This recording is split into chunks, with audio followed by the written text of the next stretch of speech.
we need to put these numbers in order from greatest to least. So in order to do that, we need to turn them all into the same format. So I'm going to make them all decimals, and I'll start with 2/3, which actually is one of the ones that you guys should have memorized.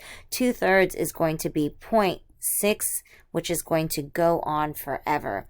If you want to do that decimal work, 3 doesn't go into 2, but it goes into 20 6 times.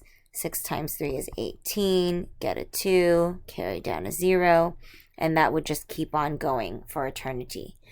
65% will turn into a decimal by moving the decimal place 2 spots, and that's going to be 0.65. 5/8 is one that I actually put on the list of ones that you could memorize. If you don't have it memorized, we could do the division. 8 doesn't go into 5, but it goes into 50. 6 times.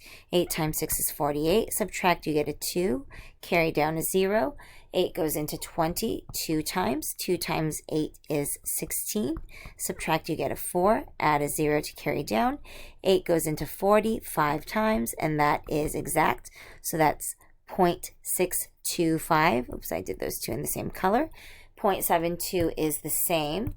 So now I'm going to go ahead and rewrite these, and I'm going to put them in a line, lining up those decimals. 0.6 with a bar over it, 0.65, 0.625, and then 0.72.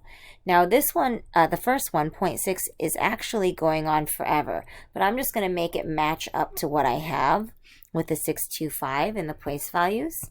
In the empty spots, I'll fill in some zeros.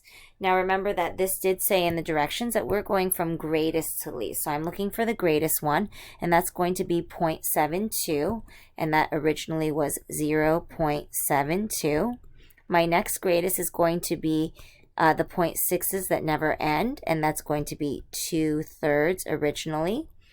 Then I have 0.650, which is 65%, which makes the smallest one 5/8.